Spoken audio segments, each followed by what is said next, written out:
Évangile de Jésus-Christ selon saint Matthieu, au chapitre 9, des versets 9 à 13.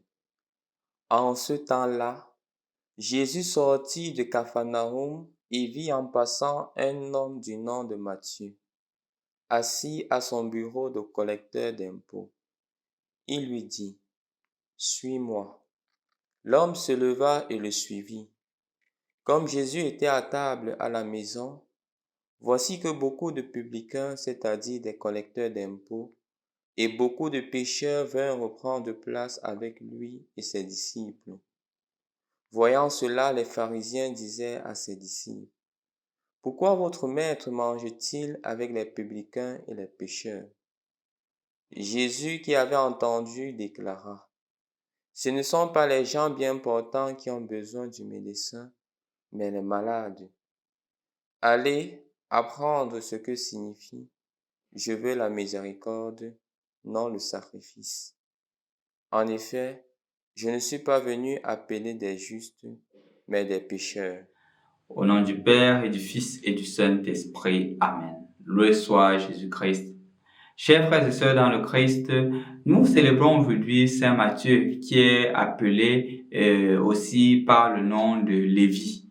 Et dans les vidéos précédentes, je vous avais présenté qui était Matthieu, qui était justement un publicain, qui était un collecteur d'impôts, qui travaillait en faveur des dominateurs romains et qui était justement dans une communauté avec l'hostilité contre un zélote de Simon qui était contre justement les impérialistes, les dominateurs romains. Mais Jésus a pu les mettre ensemble pour les désappeler à regarder vers une réalité plus grande qu'eux-mêmes, qui est justement la réalité céleste. Aujourd'hui, nous est présenté l'appel de Matthieu. Il était en train de faire son travail de collecteur d'impôts. En d'autres termes, il faisait son travail de bandit, d'anarcheur. Et c'est dans cette fonction d'anarcheur-là, de celui qui imputait des impôts supplémentaires pour s'enrichir sur le dos des pauvres, que le Seigneur l'appelle. Dans cette situation, que le Seigneur dit, toi, suis-moi. Il a le courage de laisser et de suivre Jésus. Parce qu'il a découvert une réalité plus grande que lui-même. Il a découvert que son vrai bonheur ne se trouve pas dans les choses éphémères, dans les choses terrestres. Il a découvert que son vrai bonheur se trouve en Dieu et en Dieu seul. Est-ce le cas pour chacun d'entre nous? Est-ce que nous découvrons notre vrai bonheur en Dieu? Est-ce que nous découvrons notre vraie joie en Dieu et en Dieu seul? Ou malheureusement, nous trouvons notre bonheur dans des choses éphémères, dans des choses terrestres, dans des choses passagères. Où se trouve notre vrai bonheur? Est-ce que quand le Seigneur m'appelle dans ma situation de voleur de deniers publics, est-ce que quand le Seigneur m'appelle dans mes situations d'infidélité, est-ce que quand le Seigneur m'appelle dans ma situation de mensonge, de jalousie, de calomnie, de vol, de médisance, je me mets à le suivre? Cette parole qui est adressée à Matthieu aujourd'hui t'est aussi adressée.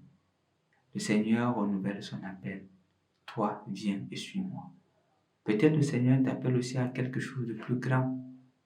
Peut-être à fonder une famille. Peut-être le Seigneur t'appelle à lui donner ta vie à travers la vie religieuse, à travers une vie consacrée totalement à lui. De la même manière que le Seigneur dit à Lévi aujourd'hui, suis-moi. Le Seigneur t'appelle, quel que soit où tu te trouves, à le suivre. Il te dit aussi aujourd'hui à toi, suis-moi. Est-ce que tu es capable de faire comme Lévi, de faire comme Matthieu, de te lever et de le suivre? Remarque bien que quand Matthieu se lève et il suit Jésus, les autres publicains suivent aussi Jésus. Ta conversion n'est jamais conversion pour toi-même. Ta conversion, c'est une conversion aussi orientée vers les autres. C'est une conversion qui amène les autres à faire l'expérience de Jésus. Toi aujourd'hui, fais l'expérience de ce Jésus qui t'a aimé, qui t'aime et qui t'aimera toujours. Suis-moi.